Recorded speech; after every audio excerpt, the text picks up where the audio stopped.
Ankleshwar CISF દ્વારા Vande Mataram coastal cyclothon 2026નું ભવ્ય પ્રારંભ. કેન્દ્રીય ઔદ્યોગિક સુરક્ષા દળ દ્વારા આયોજિત વંદે માતરમ કોસ્ટલ સાયક્લોથોન 2026નું ભવ્ય પ્રારંભ અંકલેશ્વર સ્થિત ONGC યુનિટ ખાતે કરવામાં આવ્યો. આ મહારાષ્ટ્રીય અભિયાન પ્રધાનમંત્રી નરેન્દ્ર મોદીના સાગર ક્ષેત્રમાં સૌ માટે સુરક્ષા અને વિકાસના વિઝન તેમજ સુરક્ષિત તટ સમૃદ્ધ ભારત થીમ સાથે સંપૂર્ણ રીતે સુસંગત છે. કાર્યક્રમનું આયોજન રાષ્ટ્રીય ગીત વંદે માતરમના 150 વર્ષ પૂર્ણ થવાની ઉજવણીના ભાગરૂપે કરવામાં આવ્યું છે. ઔપચારિક ધ્વજવંદન સાથે ગુજરાતના લખપતથી CISFની સાયકલિંગ ટીમને રવાના કરવામાં આવી હતી. 25 દિવસની આ મેગા સાયક્લોથોન દરમિયાન ટીમો ભારતના પૂર્વ અને પશ્ચિમ દરિયાકાંઠા પર આવેલા 9 દરિયાકાંઠાના રાજ્યો અને 2 કેન્દ્ર શાસિત પ્રદેશોમાંથી પસાર થઈ અંદાજે 6553 કિલોમીટરનું અંતર કાપશે અને 22 ફેબ્રુઆરી 2026ના રોજ કોચી ખાતે સમાપન કરશે. CISF યુનિટ ONGC અંકલેશ્વર ખાતે યોજાયેલા ધ્વજવંદન સમારોહમાં ONGCના એસેટ મેનેજર રાજેશ કુમાર, નારી શક્તિ પુરસ્કાર વિજેતા ઉષાબેન વસાવા, મામલતદાર કરણસિંહ રાજપૂત, SBI તથા HDFC બેંકના મેનેજરો, NCC નેવલ અધિકારી, સ્થાનિક સરપંચો, ઉદ્યોગ જગતના પ્રતિનિધિઓ તેમજ મોટી સંખ્યામાં મહાનુભાવો હાજર હતા. RMPS ઇન્ટરનેશનલ સ્કૂલના NCC વિદ્યાર્થીઓ તથા કેન્દ્રીય વિદ્યાલય ONGCના NSS વિદ્યાર્થીઓએ સાયકલ સવારોનું ઉષ્માભર્યું સ્વાગત કર્યું હતું.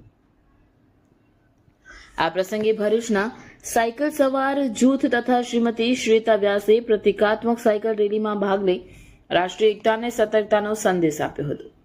આ સાયક્લોથોનનું મુખ્ય કેન્દ્ર બિંદુ સમુદાય જોડાણ અને મહિલા સશક્તિકરણ છે. નોંધની બાબત એ છે કે રેલીમાં ભાગ લેનારા સાયકલ સવારોમાં 50% મહિલાઓ સામેલ છે, જે લિંગ સમાનતા તરફનું મહત્વપૂર્ણ પગલું છે.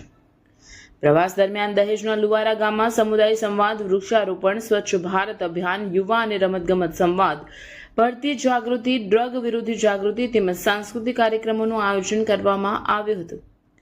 મિયાવાકી પદ્ધતિ દ્વારા 300થી વધુ વૃક્ષોનું રોપણ પણ કરવામાં આવ્યું હતું. CISF Vande Mataram coastal cyclothon 2026 વિકસિત ભારત @2047ના વિઝન સાથે સંકળાઈ તટીય વિસ્તારોને મજબૂત બનાવવા, નાગરિકોમાં ફિટનેસ, શિસ્ત અને રાષ્ટ્રીય સેવાની ભાવના વિકસાવવા મહત્વપૂર્ણ ભૂમિકા ભજવી રહી છે. જેનો મેઇન મકસદ છે સુરક્ષિત તટ સમૃદ્ધ ભારત. વંદે માતરમના 150 વર્ષ પૂરા થયા એ ઉપલક્ષમાં રેલીનું આયોજન કરવામાં આવ્યું છે. આ રેલી લખપત પોર્ટથી 28 જાન્યુઆરી ચાલુ કરી હતી અને 22 ફેબ્રુઆરી કોચિંગ સુધી જશે. આ રેલીની અંદર અમારી સાથે મહિલા કર્મી પણ જોડાયેલા છે અને આ રેલીનો મેઇન ઉદ્દેશ્ય પણ છે કે ભારતનો મોટો વ્યવસાય લગભગ દરિયાકાંઠે જોડાયેલો હોય છે, એટલે દરિયાતટના જે લોકો રહે છે એ ઓલરેડી અમે તો પાછળથી સપોર્ટ કરીએ છીએ, પણ એ લોકો ઓલરેડી આપણા ભારત દેશમાં સાતરક્ષક દેશ છે, એમના વચ્ચે જઈ અને અમે એ લોકોની જે કમિયા છે બેસિક એ જાણીએ છીએ અને ગૃહ મંત્રાલય સુધી પહોંચવાની કોશિશ કરીએ છીએ. વંદે માતરમ. जय हिंद, मैं Praveen Kumar, assistant commandant CISF cyclothon की वेस्ट टीम को लीड कर रहा हूँ. CISF का जो ये वंदे मातरम कोस्टल साइक्लोथॉन है, इसकी शुरुआत 28 जनवरी से हुई थी और दोनों कोस्ट ईस्ट और वेस्ट से 2 टीमें स्टार्ट की थी. हमारे जो वेस्ट कोस्ट की टीम है लखपत फोर्ट से स्टार्ट की और ये आज डे 11 है जब हम यहाँ पे आए हैं अंकलेश्वर में और हमारा सफर होगा कोच्चि तक का. मैं साथ ही साथ बता देना चाहता हूँ कि हम सिर्फ मीलों में दूरी तय नहीं करना चाहते हैं, दिलों में भी दूरी तय करना चाहते हैं. साइक्लोथॉन का इस साल का उद्देश्य यह है कि एक तो 150 वर्ष पूरे हो रहे हैं वंदे मातरम के, इसको कमेमोरेट करना. साथ ही साथ जैसा कि हम जानते हैं कि हमारे देश की संस्कृति कल्चर बहुत विविध है, इस सबको सेलिब्रेट करना, लोगों को जोड़ते हुए जाना और कोस्टल कम्युनिटीज जो हमारा मुख्य मकसद है, कोस्टल कम्युनिटीज जिन्हें हम तट प्रहरी कहते हैं, उनको सुरक्षा के प्रति सजग करना, जागरूक करना.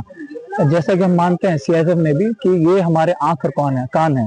जब तक ये सेंसिटिव रहेंगे, अवेयर रहेंगे, जागरूक रहेंगे तो हमारा तट सुरक्षित रहेगा और तट सुरक्षित रहेगा तो हमारा देश समृद्ध होगा.